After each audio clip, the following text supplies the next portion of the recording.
We're now joined by Alie Komape, Communications and Campaigns Manager at Africa for Palestine, and he joins us in studio and to give us more in terms of the updates, in terms of what is happening in the Middle East. Alie, thank you so much for joining us here on the late edition. Perhaps let's start off with your reaction. Yesterday, we spoke to those who are speaking for Israel, and in terms of Free Palestine and your movement being called Africa for Palestine, what is your immediate reaction to what is taking place in the Middle East?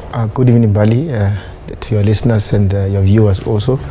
Our reaction as Africa for Palestine is similar to the reaction of the African Union, similar to the reaction of this country's ruling party, the ANC, similar to the government of Namibia, the government of Algeria, and many other organizations in the African continent. Our response is that the blame here lies in the hands of the Israeli occupation power. We know very well that Palestinians have been suffering under a brutal illegal military occupation for 70 plus years. There's been a systematic system of apartheid in the lands of Palestine for over 50 years.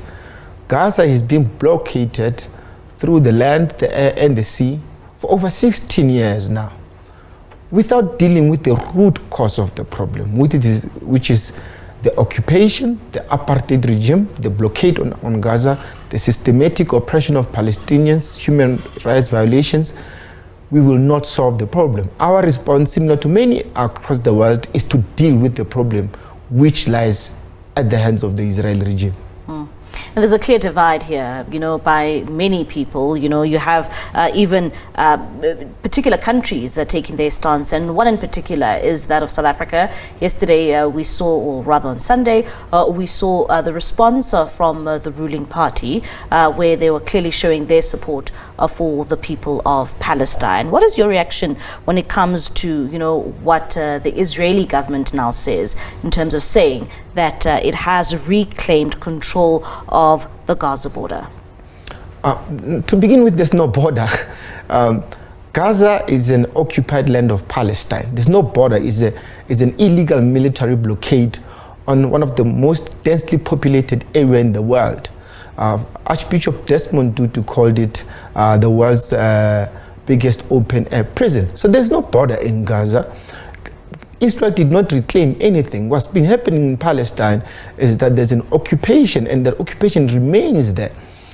I think what's important to take from the ANC, the ruling party of this country, is what Nelson Mandela said also during the time of apartheid in this country. In 1961, Nelson Mandela had his first TV interview with a British journalist and television station. He said, to a government that only understands the language of violence, how are we supposed to respond? We will respond in violence. In 1999, Nelson Mandela visited the Gaza Strip with Yasser Arafat. He said to the Palestinians, if the last resort is violence, take that last resort. So in this country, we have a history of armed resistance. We know what fruits it gets us.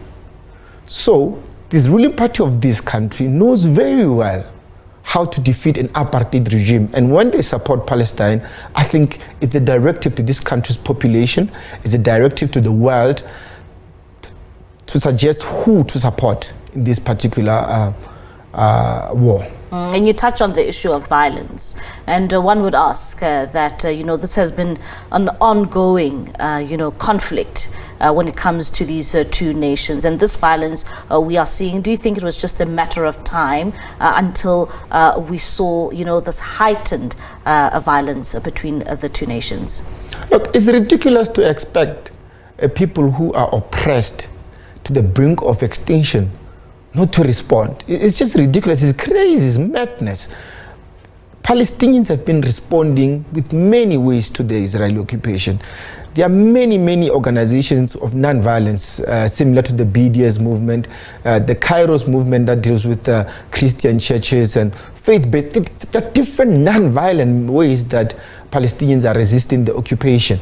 There are sports, academic and cultural boycotts, so on. And there's also armed resistance.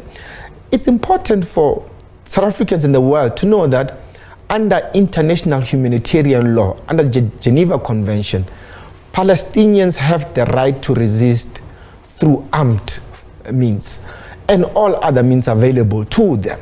So Palestinians are well in their right to use all means available, including armed resistance against an occupying military power. Just speaking to those that support Israel just yesterday, I mean, we were asking them a question around is this not the same as what South Africa experienced, the so-called apartheid era in South Africa, and they are basically saying that Hamas has no right to go out there and kill civilians and kill innocent people. What are your thoughts around their response when it comes to the issue of human rights here being under attack and killing innocent lives and killing innocent people? To state your case. To begin with, I'd just like to say that the Israeli proxies in this country who claim to represent Jewish people don't represent Jewish people. We have a number of organizations and activists in this country who are Jews who support the freedom of Palestinians, including Ronnie Castro's among many. So they don't represent the Jewish community. Number two, we know very well that during our time of apartheid, white people in the suburbs of Hyde Park and Sunning Hill were scared. The government told them black people of this country, through mobilization of the Umkhonto Wesizwe, the army of the ANC, will get into their houses, rape them, kill them, slaughter their kids, which was not true. Black people in this country were not crazy running the streets of this country, running the streets of Johannesburg, Pretoria, and other cities, killing white people. That is not true. They were in an armed struggle against an apartheid regime. Hamas is not the only resistance movement in Palestine. There's a number of them. They are involved in an armed resistance against an occupying regime. This is what happened in South Africa, and they are disingenuous to suggest that what happened in South Africa is different to what happened in Palestine. In fact, when Archbishop Desmond Tutu visited Palestine, he came back and said, what's happening in Palestine is far much worse than what happened in South Africa. When former President Kgalema Motlanthe visited Palestine, he came back and said the same thing.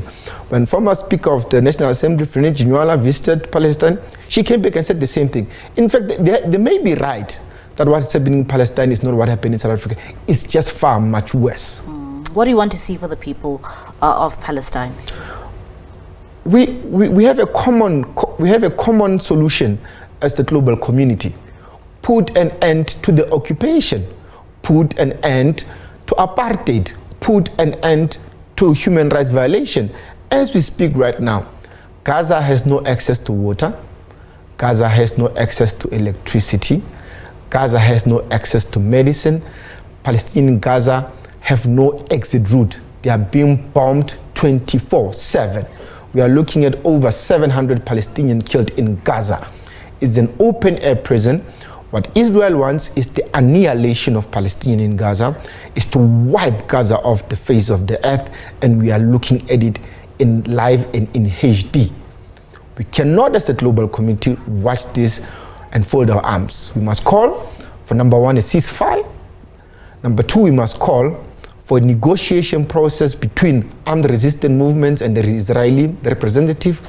And number three, an end to the illegal military occupation of Palestinian lands. And what if we never see an end to this violence and between these two nations?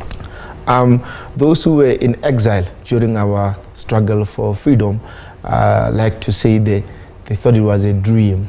They never thought it was practical that one day they will walk the streets of Johannesburg and enter a restaurant and drink coffee in a free country. They will tell you that they always thought it was coming, but it was not at the grasp of their hands. The violence will end. We have experience in South Africa. Oppression will end. It will not last forever. The spirit of those who are oppressed will never die.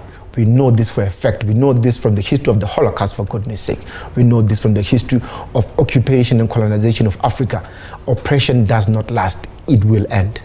All right, then, Ali, thank you so much for your time and that insight in terms of giving us when it comes to, the situation there in the Middle East. That is Alie Komape. He is the Communications and Campaign Manager at #Africa for Palestine.